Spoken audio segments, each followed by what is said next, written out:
This is Cadillac Unscripted on 107.9 CDY. It is sponsored by Independent Bank, and we're glad to have you here for a little local chat here on a Saturday morning. Katy, Huckle is with me right now, and we are going to talk about some folks who are doing some great work in the community. We do this week after week, really, on this show. We do. But this is something we haven't covered yet. We haven't, and I think it's important for the community to know about it. We said when we started the show that we were only going to talk about good things, and we have a lady doing important work with us today. April Nowland is here, and she is in charge, or one of two people in charge, right? Or are you the sole proprietor of this foster closet of Wexford, Missaukee? So I am the executive director of the Foster Closet of Michigan, Wexford, Missaukee, and I also have board members that help make sure that we get everything done that we need to do.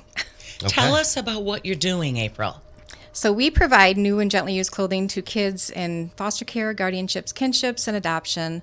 We are able to provide personal care items and things like that to kids who are in need. Okay. So when you say kids, what's your age demographic here? Anywhere from 0 to 19. Okay. Mm-hmm. And these are kids that are in the system. Mm-hmm. And they might have had to move to a home and they might not have everything they need. Yes. And so they can come to you. Do they get a voucher? How do they pay for items that they might need? Everything is free. Everything is donated. It's 100% nonprofit. Everything is free. All of our people that work for the foster closet are donating their volunteered hours. So everything that we do, they're able to come in and shop the closet. It's set up like a little shopping experience, and kids are able to come in and shop and find things that they like to wear.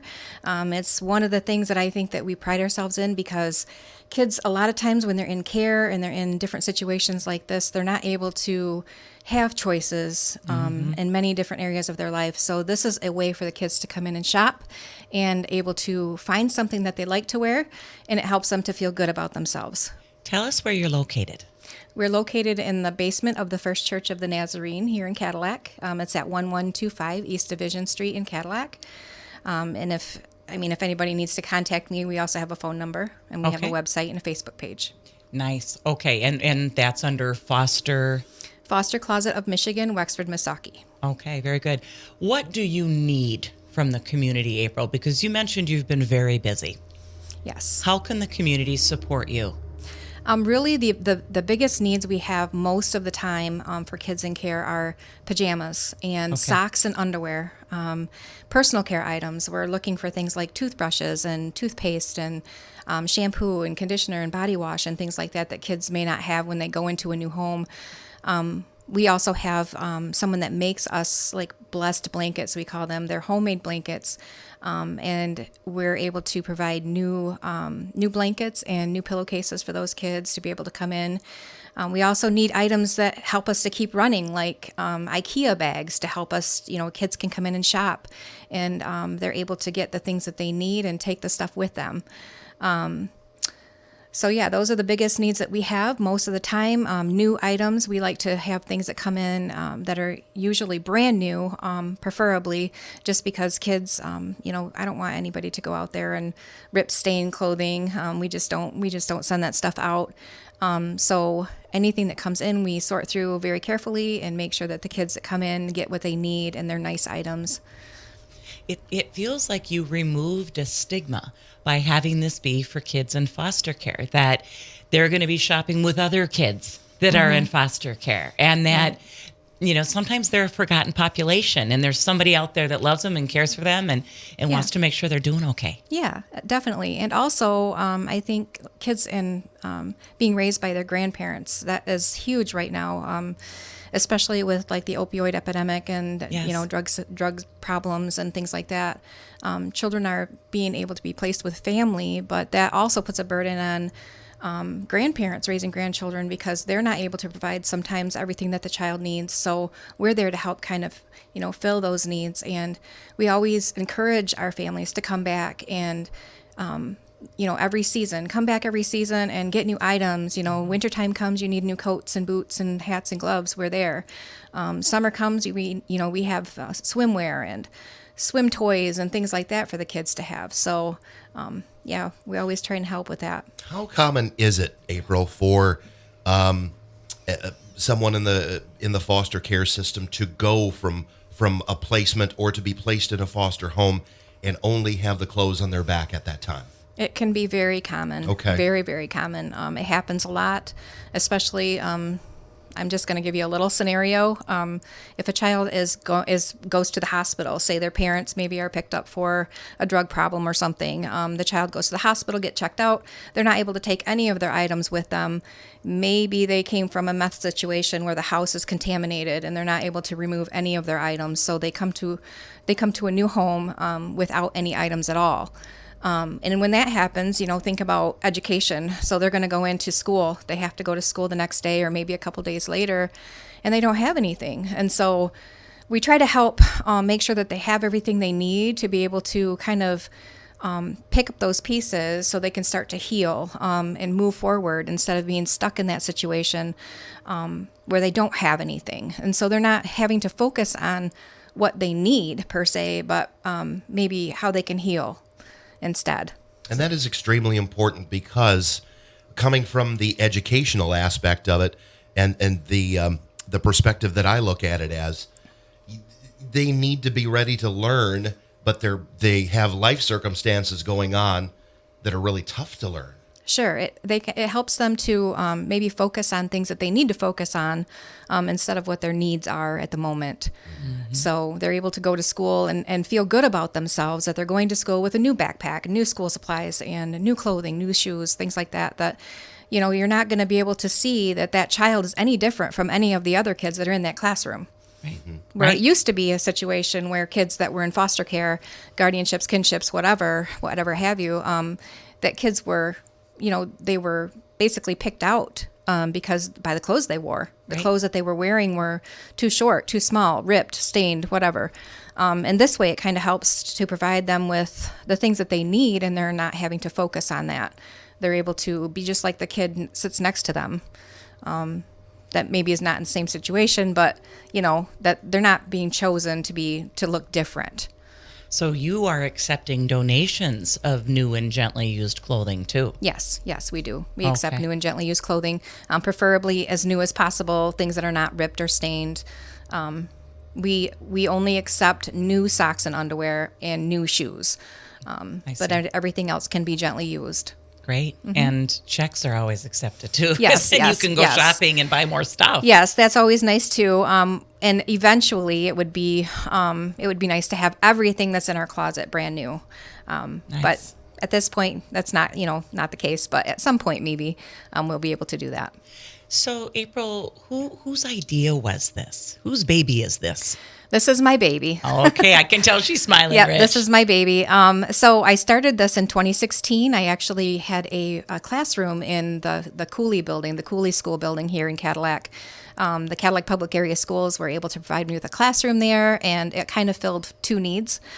We were able to help some of the kids there in the school, and we were also able to provide volunteer opportunities for some of those kids to be able to come in and help. Excellent. So that was really cool. And then when this Cooley School building was closing down, we decided we needed to kind of find another space, and so we reached out to the community and found that space in the First Church of the Nazarene.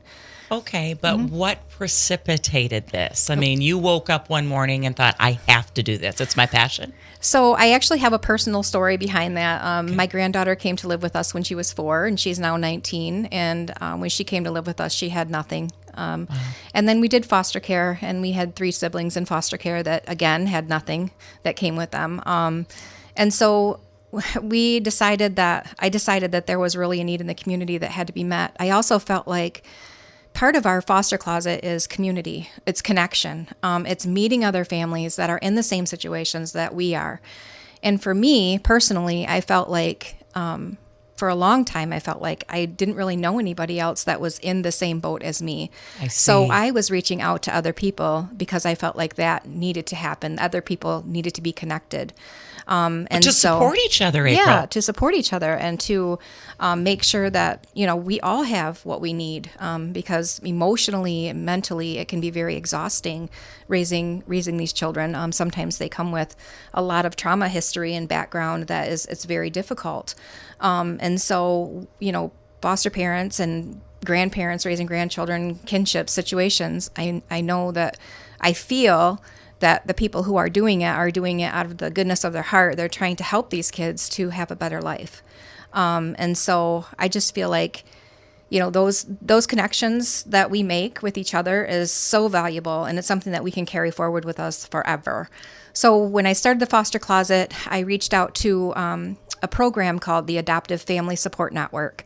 It's AFSN. And this wonderful lady, her name is Deb, she connected me to another bigger foster closet. And so it was a larger organization, and she helped me to get started. She showed me what she did. We kind of reached out to each other, and we kind of got everything going. So that's what happened. That's where it kind of started. So how many years total have you been doing this? We've been doing this since 2016. Oh my goodness, you've got real momentum. How many volunteers, number one, and then what are your hours? So we have a board. We have a treasurer. Her name is Ann Byard, and then we have a secretary, Caitlin Snyder. And then we also have volunteers that come into the closet. It can be, we've had kids come in from different schools that need volunteer hours, and then different programs, different community programs that come in and help, just provide, like helping with sorting the clothing and things like that. And the hours are basically by appointment right now, just because the COVID situation has changed pretty much everything. We're not able to have open hours, but we meet people at the closet all the time. So between the three of us, 3 people running it pretty much most of the time, one of us are able to meet with somebody there at the closet to get their needs met. Excellent. So do kids, when they're shopping, are they typically alone with the foster parent when they're shopping in the space? Or could there be multiple people there at the same time? It depends on the situation. Sometimes we'll meet multiple families, but we try to individualize and have just one family coming in at a time so that we can make sure that child gets what they need. And then we also have different events, like we had a big Back to School is Cool event, and we've done that for 4 years now in a row. We've provided new backpack school supplies, and we've partnered with different churches, and they've provided brand new shoes for the kids. We've been able to have them come in and pick out a backpack and all of the things that they need to be able to start school for a successful new year. So that's one of the things we do. And when we do that, we do those events, and everybody is there at the closet. We have time slots that are available. They come in and they shop in the closet, and they're able to meet other kids, and families are able to meet each other and things like that. So you're inspiring me, because what I'm hearing in all of this is foster parents and grandparents, you are not alone. And yes. Kids and children, you are not alone. Yes. You've got the support of the community behind you. I mean, for you ladies to be doing this and not being paid for it, it's coming straight from the heart. Mm-hmm. And you have a regular job, April. Yes, I'm a nurse too. Yeah. Mm-hmm. Oh, of course you're a nurse. It makes that nurturing. It's right in there, isn't it? That's right. How many students, young folks, have you served in 2021? We've served almost 200 children this year alone. Wow. Mm-hmm. Wow. And that's just in a 2-county area. It actually is more than just the 2-county area. We have kids come from every county. Okay. So, Okay. You don't turn them away. No, we don't turn them away. No. So when the agencies send the kids from out of town, if they're settling in this area, you're there to help. Absolutely. Mm-hmm. Okay. We meet with caseworkers and CPS workers and things like that as well. So if they have a need for the child, they can come in and help, provide for their first night. Say they're going into a home for the first night and they need pajamas and socks and underwear and things to get them through the first night before they can come in and shop the closet. We definitely can do that too. So yeah. April, you said the most needed item or requested item is pajamas. Give me a couple more. What would second and third be? Socks and underwear is Okay. always needs. Yes. Okay. Mm-hmm. And they have to be new. Yes, they have to be new, and of all different sizes. Okay. So, In terms of your buying power capacity, you probably could go buy more socks and underwear if you got a check than someone off the street going into a store. You probably have networks and... Sure. Okay. Yeah, a lot of times too we'll have, especially like with teenagers, it's very hard to purchase and buy things for teenagers. A lot of times, they'll come in and They're like, they don't really see something that they like or whatever. So we really, gift cards is one thing that we accept too, Nice. to area stores. Then that way it helps the child to get what they need. It also helps our community to kind of help shop local. So it's really hard though for teenagers, I think, to go and buy underpants, for them. But we do try, and so I think that's one of the biggest things. But gift cards are definitely something that we do. We give them out to kids, especially teenagers, if they can't find something in the closet that they like. We try to make sure that they have their needs met. Either April, way. it could be that no one's ever given these kids a gift card in their whole life. It could be that they had never had an opportunity to go to a store and buy something. Right. Wow. Yeah. So this is my favorite question for nonprofit directors. If money was no object, you'd take the foster closet where? What would you do with it? I have a plan. Oh, At some point. You have a plan already? Okay, well, we want to know. What I would love to see happen would be a building of our own Okay. that would provide connection for families to be able to come in and get all of the training that they needed to be able to care for these children. So all of the trauma history, that kind of thing, all the training that they needed, they would be able to come there and get everything that they need. And they could also come in and have connections. They could have, meetings where we could have support groups and coffee talks and things like that, where we could get together and do bigger events and things like that, and still be able to provide all of the clothing needs that they would need as well. It's an important reminder when you tell these stories of kids that maybe were picked out or picked on or didn't have what all the other kids are wearing, that we all just need to be more supportive and sensitive to one another, because someone out there is hurting. Probably someone that each of us know is, in a bad situation, and maybe we just don't know about it. And so it's so important to be kind. Yes, definitely. Just be kind. Just be kind to one another, for sure. Especially kids in school. There's so much bullying going on. Yeah. Just reach out to somebody that you don't know and be kind to them. You never know what difference that's going to make. I mean, just a smile or a hi, or, just that little bit of a kindness. It can mean so much to someone. Sure can. Yeah, absolutely. April, thanks for all the work you're doing. It's incredible work, and I can tell you and your folks have a servant's heart. Thank you. Yeah. All right. How folks can reach you? Give us the Facebook page. How folks can contact the Foster Closet of Michigan for Wexford and Missaukee. So we have a phone number. It's 231-429-7098. That's the number that you can call to get a hold of the foster closet. Repeat that one more time for all those folks driving around with their knees trying to write it down. 231-429-7098. All right. And we also have a website. It's called For Kids in Care. It's FORKIDSINCARED and .org. And then we also have the Facebook page. It's Foster Closet of Michigan, Wexford, Missaukee. And we're located at the First Church of the Nazarene here in Cadillac in the basement. And it's 1125 East Division Street here in Cadillac. All right. Thank you so much for all the kids in foster care that you're helping and loving through a hard time. Thank you so much for having me. April Nowland, our guest on Cadillac Unscripted. We have more to come on 107.9 CDY. Welcome back to Cadillac Unscripted, 107.9 CDY. Big thanks to April Nowland, our first guest this morning. We learned a lot about the Foster Closet of Michigan and Wexford and Missaukee counties. And now, Katy, we're moving on to something really special here this morning. It is, and I'm so excited that we could get to this couple because they are very busy people. We have Santa and Mrs. Claus in the studio, and it's Christmas morning. Welcome. Thank you. Well, thank you. Are you just exhausted? Well, preparations can be a little difficult, sure, but the real work, of course, happens on Christmas Eve, so that's what the elves are for.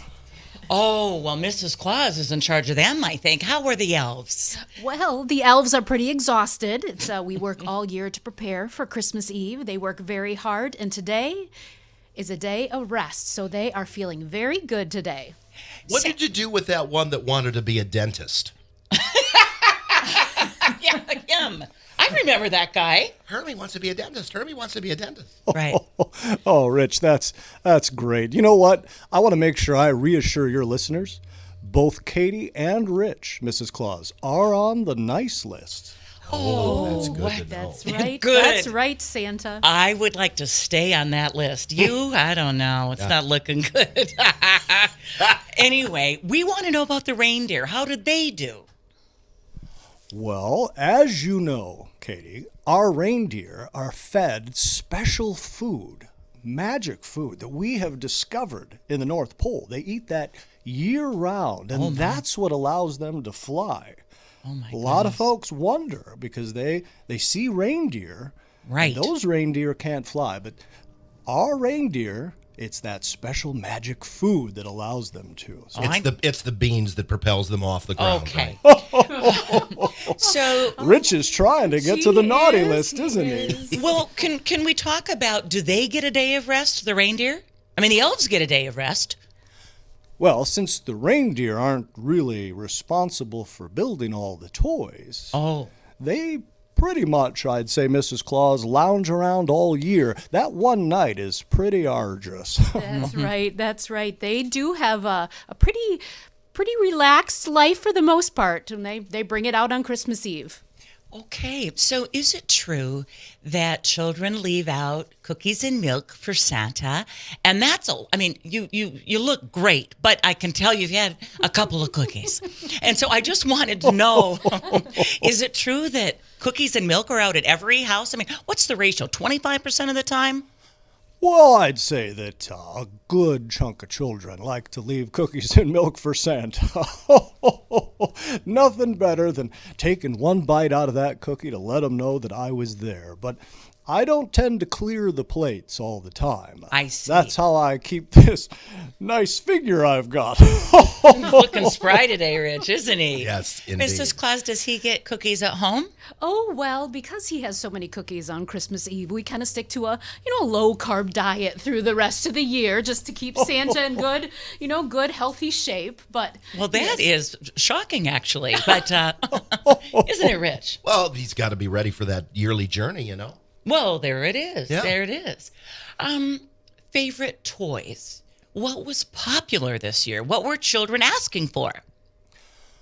Well, I can tell you, Katy, technology this day and age is pretty popular. Now, we get a lot of requests for ponies, I'd say, is a pretty popular one as well, and board games and things of that nature. But, of course, the kids all want the technology. And as you know, our elves are stationed around the world. They've helped some of those big companies, like Apple Computer and Sony and those companies develop their things so that we can build them in the North Pole. And so this year, the PlayStation 5, which was a very popular gift, we had to find a very particular piece of special technology to add to those. And of course, it's so rare, we're still having a little trouble. So if you've asked for that, we're doing our best to knock that out, but we'll see what happens. Why, thank you. That's good to know. Mrs. Claus, does he get stressed out? I mean, it's your job to keep him under control. Does he get stressed out before Christmas? Oh, well, I would say he's had many, many, many years of experience, so there is that. But yes, it is such a busy night, so much pressure on Santa to hit all those houses and to make sure these kids get exactly what they want. So, yeah, he does get a little stressed, but we do a little vacation. Nice. Post Christmas, so an undisclosed location. He's a pretty popular guy, so we don't like people to know where we go. Right. But it's a nice, long, warm vacation. Does he use just for men to hide the gray in the beard? Well, it's mostly white, Rich. Yeah. Yes, it is. Well, if you've ever seen Santa off-season, you didn't really see Santa. Let's put it that way. You wouldn't recognize me outside the Christmas season. We have a few tricks up our sleeve. Well, I have a question. This business of, there's so many lists, and you're making a list and you're checking it twice. When does the checking happen and how does this work? I mean, do you start watching these kids January 1 to see what list they're on? How does it work? I mean, I know you can't tell me exactly, but... It's a little bit of a trade secret, Katy, Oh. and I wouldn't want to give away too much, but let's just say that list is probably the most important list in the world. And we take really good care of it and check it not only twice, sometimes 3 times. I don't like to mention that, because that's true, Santa. that ruins the song, right? So I don't like to mention Making it. a list and checking it thrice. We will sometimes check it a 3rd time. There you go, Rich. Is it true? I mean, and maybe you could sing it for us, one of you talented folks, but is it really true that when you're out in the sky with the reindeer that they go in that cadence of Dasher and Dancer? I mean, is that true? As far as the order of the reindeer? Yes. Oh, well, absolutely. There is an experience level. Not all of my reindeer have been with me exactly the same amount of time. Oh, so I see. We put them in that order specifically for that cadence and that call. I see. So there could, over the years, have been more than one Dasher and more than one Dancer. We'll never tell. That's right. Well, Mrs. Claus, what's his favorite meal of the year? What does Santa crave? Oh, that's a good question, Katy. I think he just loves good home cooking. He loves my meatloaf with a mushroom sauce, mashed potatoes, and Brussels sprouts. No kidding? I would never have known he's eaten a Brussels sprout, ever. Oh, yes. It's a Now, little the meatloaf- surprise. Yes, okay. But what about sweets? Cookies, of course. Okay, well, I mean, inquiring minds. What's his favorite cookie? Well, do you want me to tell Santa? Or do you, okay. It is a snickerdoodle. I know it. Rich is I was going to say it. It's because you like snickerdoodles. Do I? Yeah, I they're like that Milky Way doodles myself. Okay. Oh, Rich. Thanks for humoring That's me. what I love about your morning show. So much humor. You haven't listened lately. Anyway, So, Mrs. Claus, all these reindeer and all these elves, I mean, it must be like herding cats. Do you ever get cross? Do you ever get impatient or short-tempered?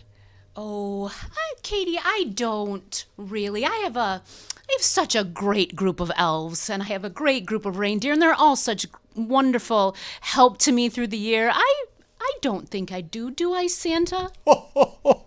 Never. No. Mrs. Good Santa, answer. Mrs. Claus is the happiest person you'll ever meet. Are you the second happiest person I'll ever meet? Of course. So how did you meet exactly?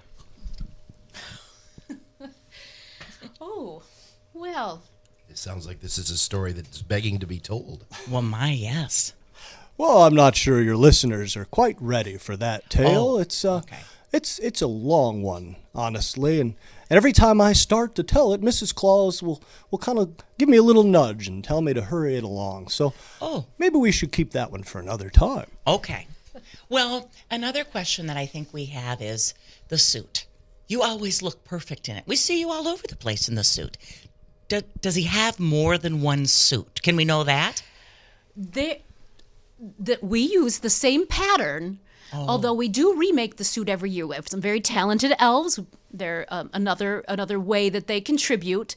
They remake Santa's suit every year, so he looks fresh and crisp and just as jolly as ever. Get it? Now the guy who wanted to be the dentist is a seamstress. There you go. Ish, yes. That's an awful lot of chimneys I'm going up and down, so as you can imagine. So this is a question that I love to ask people at Christmas, especially people like you. What is your favorite Christmas movie and why? Such an easy question, Katy. It is? Die Hard. Mrs. Claus. Well, and why? Can we know why? Santa's just teasing. Oh. He knows there's a debate about whether it's a Christmas movie or not, and he thought he'd just have a little fun. He's pulling our legs. Okay. Oh, Mrs. Claus loves It's a Wonderful Life. We watch it every year. Okay. Any other questions for Santa and Mrs. Claus, Rich? Unfortunately, it looks like they're really, really busy and we're almost out of time anyway. Thank you for a beautiful Christmas, and thank you for taking time to come and see us, Santa and Mrs. Claus. Well, thank you so much, Rich and Katy. Thanks for having us. Merry Christmas. More local chat, local chat, even North Pole chat. That's right. Next week on Cadillac Unscripted, sponsored by Independent Bank on 107.9 CDY.